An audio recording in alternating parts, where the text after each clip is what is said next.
Trump freaks out as Elon Musk reaches out to IBRAHIM Traoré's government. The camera glides over the rooftops of Ouagadougou at first light. The city is still wrapped in silence, the sky a soft orange haze.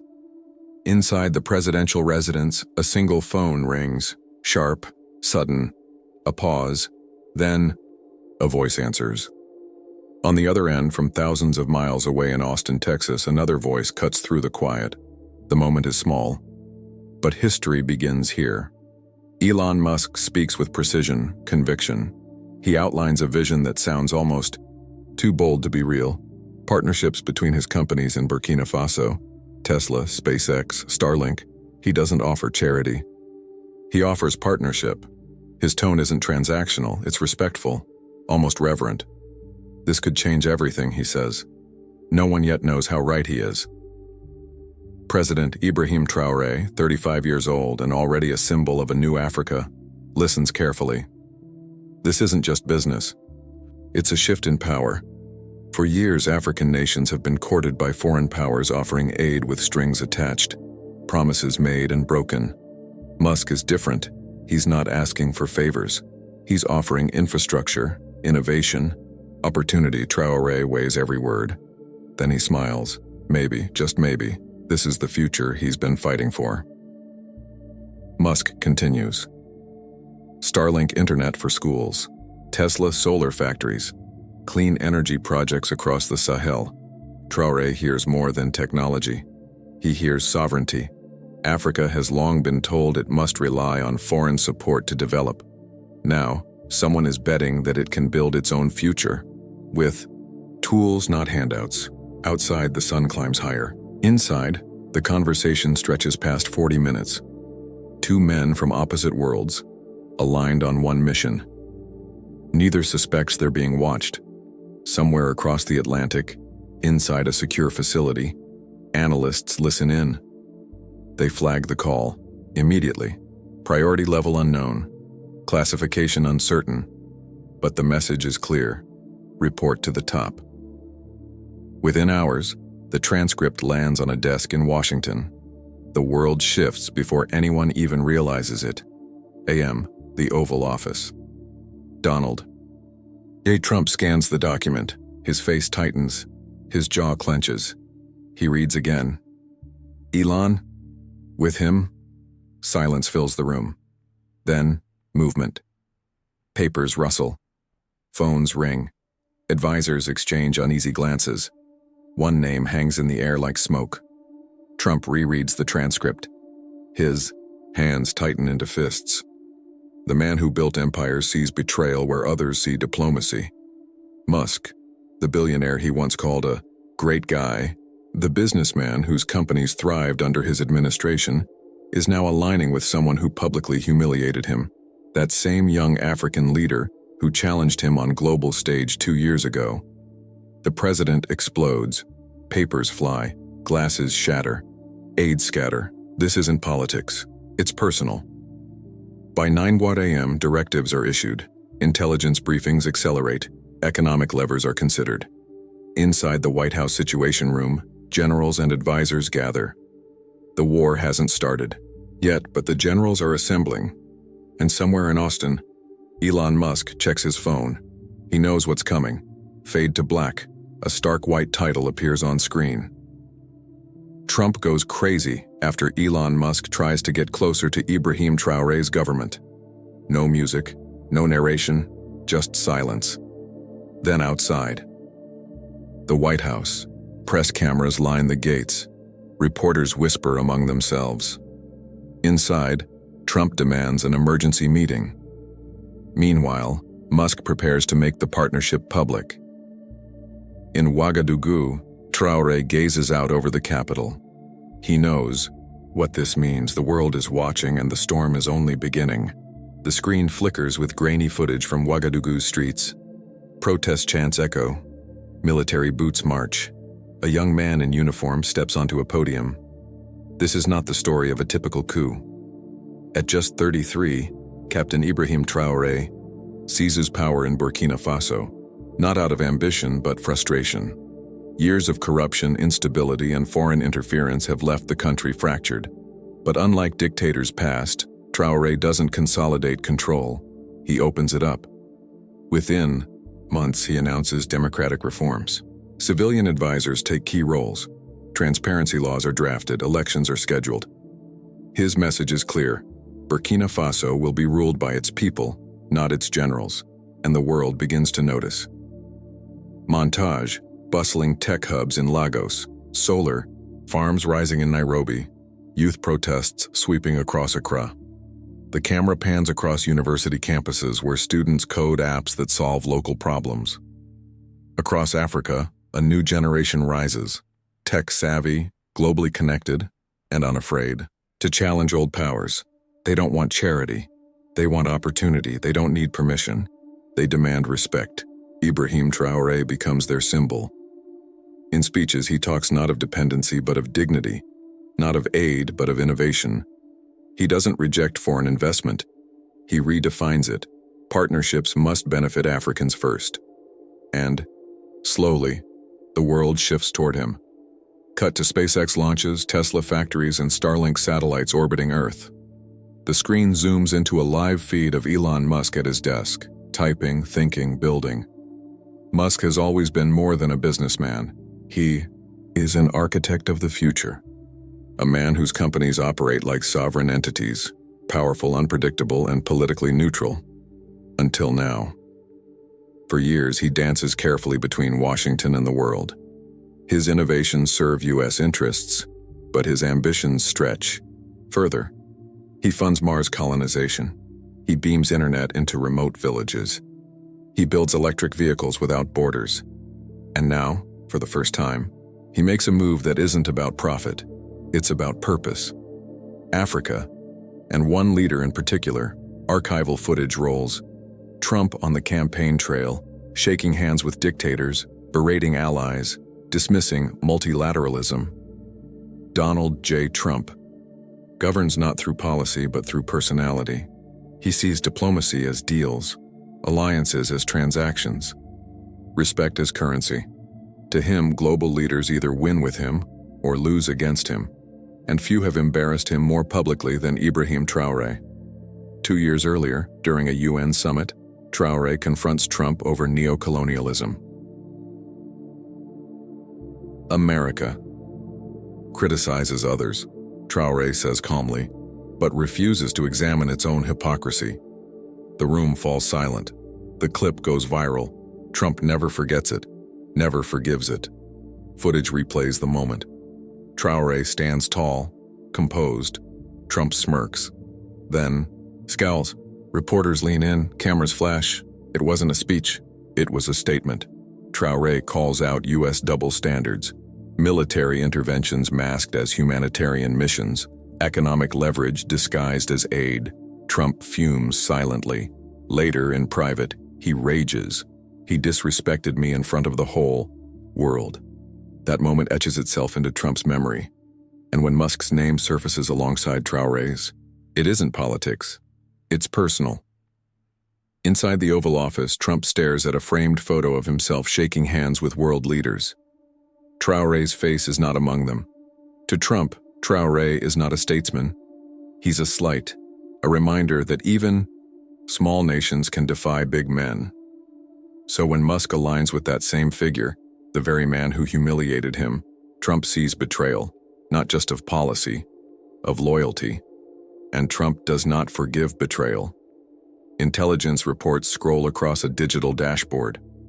Analysts track Musk's movements, his funding decisions, his international engagements. Behind closed doors, White House officials begin to worry. Musk no longer asks permission. He bypasses diplomatic channels, funds projects without federal approval, builds infrastructure beyond U.S. oversight. He's still American, but he's no longer obedient. General Paul Nakasone flags a report. Musk's growing autonomy poses a national security risk. He operates like a diplomat without accountability. Jake Sullivan adds, entrepreneurs like Musk are becoming more powerful than diplomats. Trump scoffs, until now. Now he sees what they see. Musk is no longer a tool, he's a threat. Backroom meetings intensify. In dimly lit rooms, aides debate strategy. Jake Sullivan warns, Musk is shaping global infrastructure with little oversight. If we don't act, we lose influence. Paul Nakasone agrees. We're entering a new era. Entrepreneurs like Musk hold more power than ambassadors. Trump listens but doesn't hear. He hears only one thing. Musk is moving without him, and that cannot stand. 3 men, 3 visions, 1 inevitable collision. IBRAHIM Traoré wants African self-determination, free from foreign manipulation. Elon Musk sees limitless opportunity, a continent poised for transformation. Donald Trump feels threatened by both. He built empires. He made deals. He controlled narratives. And now, 2 men, one a young African reformer, the other a billionaire disruptor, are rewriting the rules. Without him, their paths were always going to cross. What no one knows yet is how explosive the meeting will be. The camera lingers on a phone screen. Time ticks forward. Somewhere in Austin, Texas, Elon Musk picks up the receiver.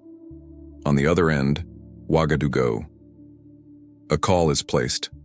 No one knows it yet, but this conversation will ignite a firestorm.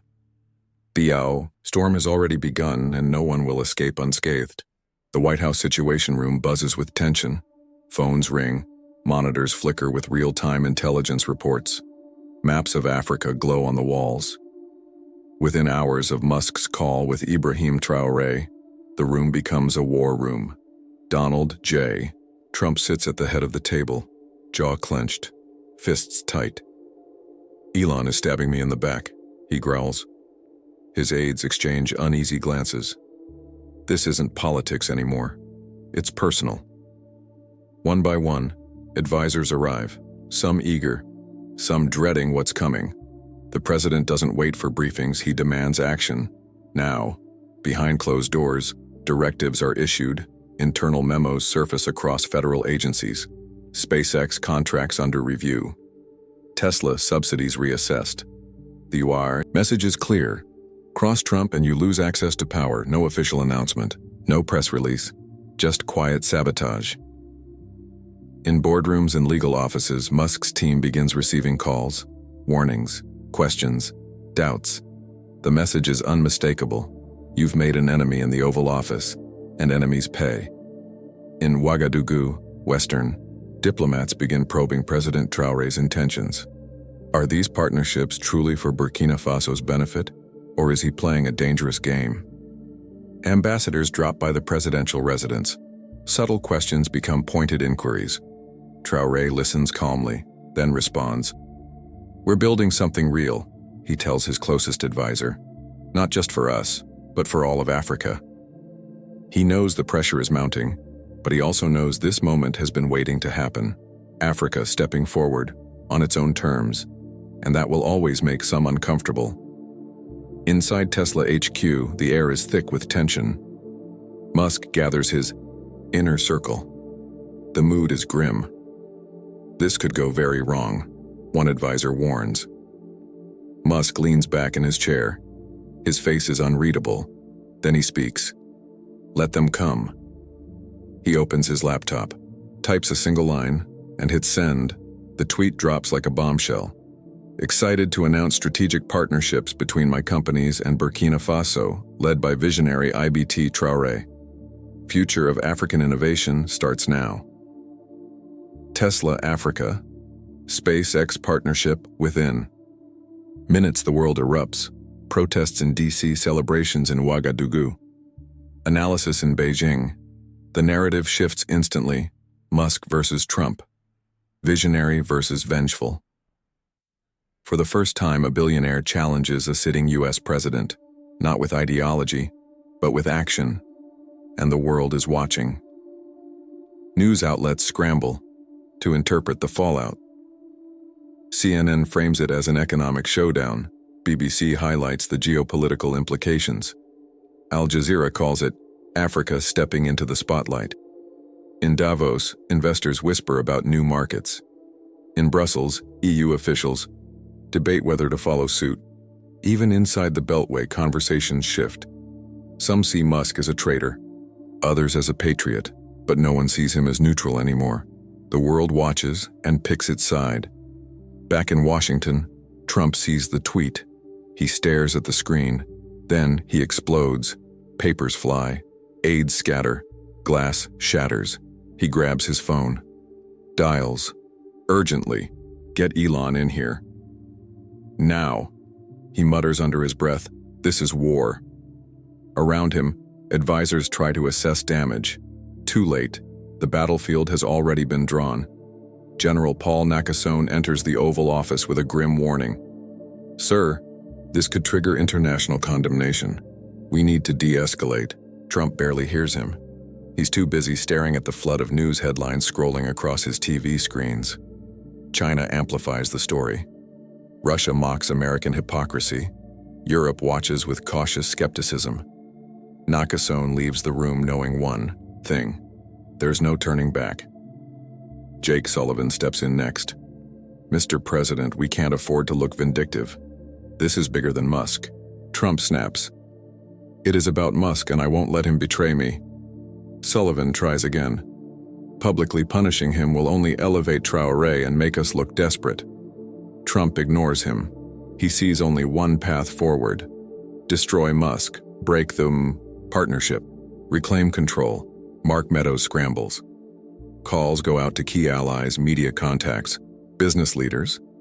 Damage control teams mobilize. But the damage is already done.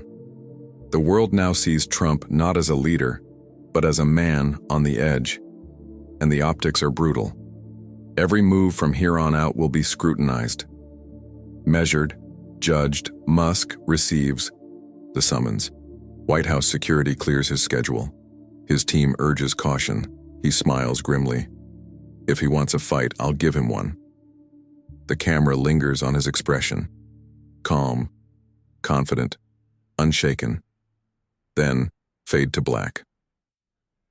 The next section begins where diplomacy ends and confrontation begins. The White House, the Oval Office. Cameras are banned. No record, just raw power and raw nerves. Elon Musk walks in. He steps across the threshold like a man entering a war zone, unarmed, but unafraid. Donald J. Trump sits behind the resolute desk, jaw clenched, eyes narrowed. His fingers tap the wood like a countdown. This isn't diplomacy. It's a duel, and only one of them came prepared. Elon, Trump begins, voice low and dangerous. You're cheating on me. Silence. Then, after everything I did for Tesla and SpaceX, he doesn't finish the sentence. He doesn't need to. The implication hangs in the air like smoke. You owe me. Musk doesn't flinch, but he hears it. Every word is a weapon. I'm doing business with a respected leader. Musk replies calmly. His tone is measured. His words cut deep. You're not angry about policy, Musk continues. You're jealous because he embarrassed you. The room stills. Trump's face reddens. His knuckles whiten. He was expecting fear. He gets defiance instead. Trump leans forward, voice rising. One tweet from me and SpaceX loses all its contracts. His hand hovers over his phone like a loaded weapon. The message is clear. Cross me, and I'll destroy you. Musk watches him like a chess master watching a novice make a fatal mistake. Musk smiles, not out of arrogance, but certainty. Then the world will know how you punish entrepreneurs who defy you. He stands. The moment shifts. The power balance tilts. Musk walks toward the door. Trump stares after him, stunned. The door closes behind Musk. Stillness. Then, chaos. Papers fly. Glass shatters. Advisors scatter. Trump bellows, "He just stabbed me. In the back." No one dares speak. They've seen this before, but never like this. Never this fast. Ouagadougou. Presidential residence. The sun sets behind the Sahelian skyline. IBRAHIM Traoré watches the news unfold on a live feed. His aide enters. We delay the announcement? He asks cautiously. Traoré shakes his head. No. he says firmly. We move forward. He knows what's coming, and he's ready. Africa is no longer waiting for permission. From his car, Musk types a new message. Excited to announce concrete plans with Burkina Faso, free Starlink internet for schools, plus Tesla solar factory in Ouagadougou. Future of African innovation starts now. He hits send. The digital world erupts. Twitter explodes. Stock tickers react. Newsrooms scramble. This isn't just a partnership anymore. It's a declaration, and the world listens. Minutes later, President Traoré releases an official statement. We welcome Elon Musk's commitment to mutual progress. This is not charity, it is partnership. The message is clear. Africa is not asking for favors. It is offering value, and the world is finally listening. Headlines flood in. CNN, Musk defies Trump. BBC, tech titan challenges political titan. Al Jazeera, Africa steps into the spotlight. In Davos, investors whisper about new markets. In Brussels, EU officials debate following suit. Even inside the Beltway, conversations shift. Some see Musk as a traitor, others as a patriot. But no one sees him as neutral anymore. The world has chosen sides. Back in Washington, Trump grabs his phone. His finger hovers over the send button. Jake Sullivan pleads restraint. Mark Meadows warns of consequences. Trump ignores them. With a smirk, he begins typing. Elon Musk is betraying America by doing business with a corrupt African dictator. The next wave of chaos is about to begin, and this time there's no turning back. 6 hours a.m. Washington, D.C. The world wakes to a digital storm. A barrage of incendiary tweets floods the internet. Elon Musk is betraying America by doing business with a corrupt African dictator. IBRAHIM Traoré is a fake leader who came to power by military coup. SpaceX gets billions in federal contracts, and now Elon uses our technology to help enemies. Unacceptable. The gloves are off, and the damage is immediate. This isn't politics anymore. This is war. Within minutes, the response begins. Chuck Schumer condemns the economic threats. The president cannot use federal contracts as a weapon against citizens doing legal business. Jeff Bezos publicly defends Musk's right to do business. American entrepreneurs should be free to form global partnerships without political intimidation. Barack Obama praises the partnership as 21st century diplomacy, earning over 4.7 million likes within hours. The narrative turns decisively against Trump. He is no longer just controversial. He is isolated. In Beijing and Moscow, state media amplifies the fallout. America punishes entrepreneurs who defy its policies. The United States preaches free markets but punishes those who defy Washington's geopolitical preferences. The U.S. is framed not as a defender of democracy, but as an enforcer of neo-colonial control. Chinese analysts publish reports titled, Trump has Musk, the end of American economic diplomacy. Russian commentators mock, democracy only works when you agree with Washington. The world watches and listens, and for the first time in years many agree. Paris, Brussels, London. European leaders watch the spectacle unfold with growing discomfort. France issues a clear statement. We support innovative partnerships between visionary entrepreneurs and progressive African leaders. The future is collaboration, not confrontation. Canada extends an invitation. President Traoré is welcome to Ottawa. We celebrate technological cooperation that benefits African development. The UK releases a carefully worded message, supportive in tone, distant in action. Europe is moving on, without Washington. In Addis Ababa, the African Union convenes an emergency session. All 54 member states unite behind Burkina Faso.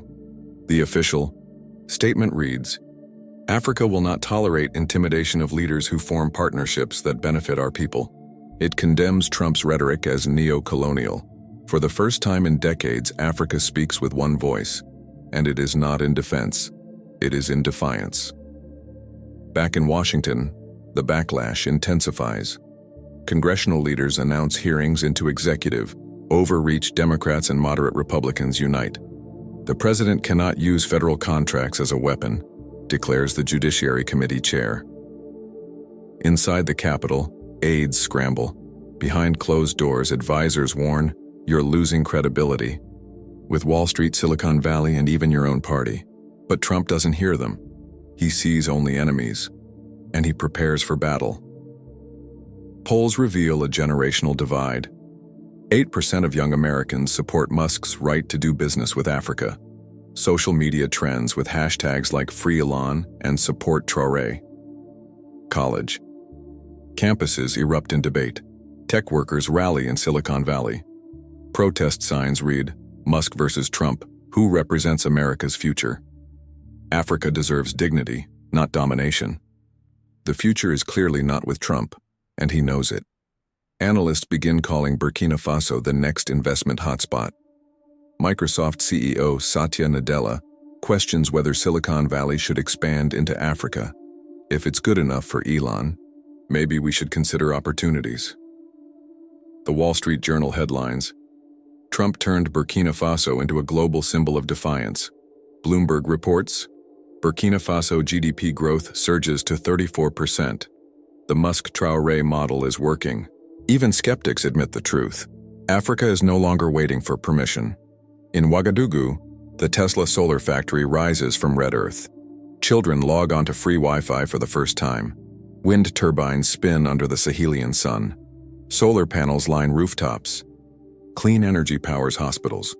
Across the country, students connect to Starlink satellite internet. This isn't aid. This is liberation, and it's happening in real time. Back in Mar-a-Lago, Trump watches the news unfold. His face is unreadable. Then, he smirks. This isn't over, he mutters. I'll show them what real power looks like. Around him, loyalists nod. But even they know. The world has changed, and Trump is running out of time. The camera pans across a global map. Satellite feeds blink with data points. Headlines scroll on news tickers. The world has changed, quietly, but decisively. Power no longer flows in one direction. It moves in waves now, between continents, between entrepreneurs and leaders, between innovation and governance, and at the heart of it all, Ouagadougou, once overlooked, now essential, United Nations General Assembly. A standing ovation echoes through the chamber. President IBRAHIM Traoré steps away from the podium, not as an outsider this time, but as a leader whose voice carries weight. He speaks of sovereignty, of dignity, of mutual respect, of Africa not as a recipient but as a partner. When he finishes, silence. Then thunderous applause. 193 nations united in recognition. Africa is no longer waiting in the wings. It has taken its seat at the table. From Tesla HQ, a live video feed connects Elon Musk to thousands watching globally. Ibrahim has proven that visionary leadership transcends borders. He says, his words are not just praise, they're a declaration. A new era in global cooperation has begun, no longer defined by dominance, but by partnership, by shared progress, by trust. The World Bank releases a report. Burkina Faso's GDP has grown by 34% in 6 months. Unemployment drops. Innovation surges. Clean energy expands. The Musk-Traoré model is credited with sustainable development, job creation, and technological leapfrogging. Analysts call it the African miracle. But those in Ouagadougou know better. This isn't luck. It's strategy, and it's working. In Ouagadougou, the Tesla solar factory opens under a blazing sun. Thousands gather. Thousands cheer. Wind turbines spin. Electric buses roll out. Children run past panels powered by their own country's ambition. This is not aid. This is autonomy. This is Africa, building its own future, with tools, not handouts. And the world watches, because, for the first time in decades, real change is happening here, not in Washington, not in Beijing. Here, tech conferences host panels on ethical partnerships. Universities launch courses on African innovation. Microsoft CEO Satya Nadella questions whether Silicon Valley should expand into Africa. If it's good enough for Elon, maybe we should consider opportunities. Startups begin drafting proposals. Venture capitalists fly to Accra, Lagos, Nairobi. The message is clear. Africa is not just open for business, it's leading it. Back in Washington, Donald J. Trump watches the news unfold from Mar-a-Lago. His approval ratings have plummeted. Congressional hearings begin on abuse of power. Once untouchable, he now appears increasingly isolated. The man who built empires now sees them crumbling, not from war or scandal, but from irrelevance, and he knows it. Moderate Republicans distance themselves. Young conservatives express admiration for Musk, and Traoré, even within his base, cracks form. Is this what leadership looks like? One supporter whispers to another. Trump remains defiant, but even his allies feel the shift. America's image has been damaged, and he has no one to blame but himself. Media outlets once critical of the Musk-Traoré partnership now frame it as a success story. The Wall Street Journal dubs it a blueprint for 21st century diplomacy. Even skeptical institutions begin adopting aspects of the model. Governments seek advice, investors send offers, and students write theses. What was once dismissed as idealism is now studied as strategy. As the old order collapses and the new rises, the world stands at a crossroads. The battle between control and collaboration isn't over, it's just beginning, and the next move will decide everything. The camera glides over the Ouagadougou skyline as the sun dips below the horizon. Wind turbines spin in golden light. Satellite dishes hum with data. Children laugh in a classroom lit by solar power. The transformation is complete and irreversible. Africa has not just caught up, it has leapt forward, and it did so on its own terms. Over footage of Musk and Traoré's partnership in action, a veteran international journalist speaks. The supreme irony is that Trump, in trying to destroy Traoré, ended up proving exactly why the world needs leaders like him instead of like Trump. The screen flashes with moments from the conflict. Musk walking out of the Oval Office. Traoré addressing the UN. The Tesla factory rising from red earth. This was never about politics, it was about principles, and one man chose ego, while the other chose progress. An aircraft ascends into the sky from Ouagadougou International Airport. Inside, young engineers, diplomats, entrepreneurs. They are not just passengers. They are pioneers, carrying Africa's new vision across borders, not as recipients, but as leaders. Their mission is clear: to build what comes next. The montage slows. A single quote appears on screen. The future belongs not to those who burn bridges out of bruised ego, but to those who build them. This is no longer just about Burkina Faso or Musk. It's about a global shift in values, a rejection of fear-driven diplomacy, a rise of trust-based leadership, and a continent rewriting its destiny. Clips replay their most defining moments. Musk defying Trump in the Oval Office. Traoré addressing the UN to a standing ovation. Joint press conferences announcing tech breakthroughs once thought impossible in Africa. They are no longer just a businessman and a president. They are icons of a new kind of leadership, one rooted in respect, in innovation, in courage. Archival footage rolls, tweets, rants, press conferences. His war against Musk and Traoré cost him everything. His name becomes synonymous with outdated power plays, failed intimidation tactics, a fading era of dominance. He tried to break them. Instead, he exposed himself. Around the world, universities teach the Musk-Traoré model as a case study in ethical diplomacy and sustainable development. African nations look to Burkina Faso, not for aid, but for inspiration. Self-determination and foreign investment can coexist with dignity. That lesson spreads like wildfire, from Nairobi to Jakarta, from Santiago to Mumbai. The future is no longer dictated from Washington. It is built in Ouagadougou. Polls show 78% of young Americans admire the partnership. For them, it's not about ideology, It's about results. They reject old-school dominance, they embrace collaboration, innovation, inclusion. They don't want American exceptionalism, they want global cooperation. And they see it in Musk and Traoré. The screen darkens. The only sound is wind, a quiet force shaping a new landscape. Then, a final line appears. The world didn't change because of a tweet. It changed because someone dared to lead differently. No music, no narration, just silence. The credits roll, not as an ending, but as a beginning. Because this story isn't over, it's just getting started.